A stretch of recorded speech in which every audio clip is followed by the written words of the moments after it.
అలవాటు అంతే, ఏం లేదు. నన్ను దించేదానికే ఒక పనిగా పెట్టుకున్నారు. వాళ్ళకి ప్రజల సమస్యలు అవసరం లేదు, ఇంకోటి సమస్య అవసరం లేదు, ఇంకొకరి సమస్య అవసరం లేదు. నా సమస్య లేదు, నీ సమస్య లేదు. వాళ్ళకి కేవలం నన్ను దించేదానికి అంతే. వాళ్ళకి డబ్బు కావాలా అంతే, డబ్బు కోసం దించాలా అంతే, వేరేది ఏం అవసరం లేదు వాళ్ళకి. ప్రజల సమస్యల కోసం పోరాడే కౌన్సిలర్లు కాదు వాళ్ళు. అందరూ డబ్బులు ఏంటి తింటారు? వాళ్ళ వాళ్ళ అవసరాన్ని బట్టి తీసుకుంటుంటారు. డబ్బు అంటే ఎవరికైనా అవసరమే. వాళ్ళు ఎవరు నేను తీసుకున్నానికి కదా మరి ఇంత వరుసకు వచ్చిండేది.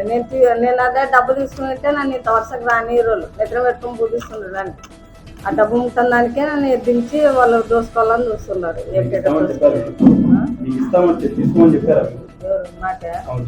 చెప్పినారు అప్పుడే, చెప్పినారు ఫస్ట్ లో రాజీనామా చేయన్నప్పుడే మీకు ఇంత ఇస్తారులే అని చెప్పినారు. మాకు వద్దని చెప్పినాం. ఎంత ఇస్తామన్నారు. ఎంత ఇస్తామంటే ఇస్తామన్నారు. వద్దు మాకు అవసరం లేదు, ఇన్నేళ్ళు లేదు ఇప్పుడు తీసుకున్నామా, మేము 30 ఏళ్ళ నుండి లేదు ఇప్పుడు తీసుకున్నామా డబ్బులు. జరిగిన కౌన్సిల్ సమావేశంలోన మార్కెట్కి సంబంధించిన అంశాలు ఉన్నాయి. వాటి గురించి పెట్టినాము. అత్యంతవసరం మీటింగ్ పెట్టినాము. ఎవరు రాలేదు సభ్యులు. వాళ్ళకి ప్రజలు అది ఏం అవసరం లేదు. వాళ్ళకి ప్రజలు పనులు ఏమి చేసే అవసరం లేదు. వాళ్ళకి కేవలం నన్ను దించేదానికే పనిగా పట్టుకొని వాళ్ళ పరువు వాళ్ళే తీసుకునికే కౌన్సిల్కి రాలేదు. మళ్ళీ దేనికి రాదు వాళ్ళకే తెలిసిందల్లా. ఓకే, 16 నెలల 16 అవిశ్వాస తీర్మానం పెట్టారు. అవిశ్వాస తీర్మానానికి బల నిరూపణకి మీరు సిద్ధమైనారు కదా. కోర్ కమిటీ ఎంతమంది ఉండాలి? 28 మంది ఉండాలి. 28 మందిని చూపించాలి. నిరూపణకు సిద్ధమైనారు కదా? నేను సిద్ధం. అంటే వాళ్ళపై ఆదోని ప్రజలు మళ్ళీ ఇంకా ఇప్పుడు చూసి తెలుసుకోవాలి. వాళ్ళు ప్రజలు ఎలాంటి వాళ్ళని ఎన్నుకుంటే మాకు బాగా జరుగుతుందో మేలు జరుగుతుందో అని వాళ్ళు తెలుసుకోవాలా. తెలుసుకొని ఇంకోసారి ఎన్నిక చేసుకోవాలని ప్రజలకి మనవి చేస్తున్నాం. మా పార్టీ వాళ్ళే ప్రజల సమస్యల్ని పక్కకు పెట్టి మీటింగ్ రాకుండా బైకాట్ చేస్తే మన పద్ధతిగా ఉందా? మన నెల అట్లే చేసిరి.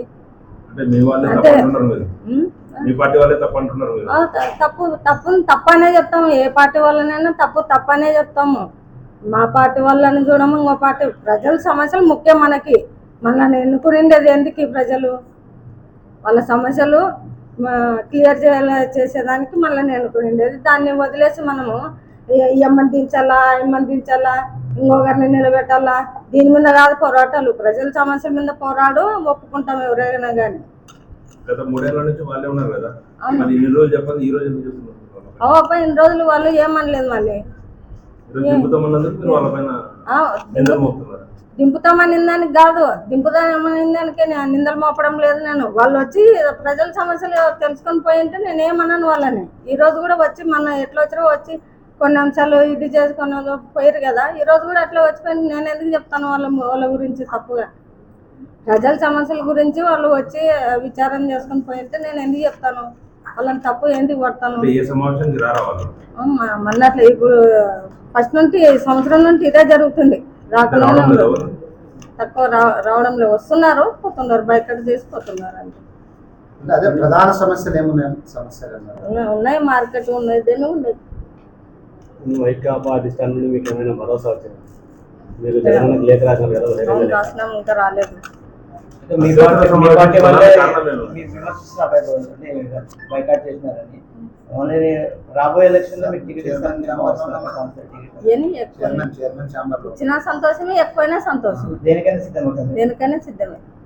నాకే పదవి ఉండాలా అనే అవసరం ఏం లేదు. నాకు ప్రజలకు సేవ చేసే దానికి పదవి అవసరం లేదు. నాకు ఎలాగైనా చేయగలను. నేను పదవి లేకున్నా చేస్తాను. నేను పదవి ఉన్నా చేస్తాను. పదవి ఉంటే కొంచెం ఎక్కువ ఉంటుంది, అంతే, ఏం లేదు దాంట్లో.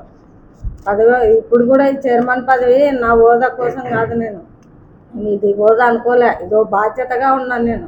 వాళ్ళు ఏమో అనుకుంటున్నారు ఈ అమ్మ హోదా చూపిస్తుందని. హోదా కాదు ఇది. మనకి ప్రజలు మన మీద పెట్టిన బాధ్యత ఇది.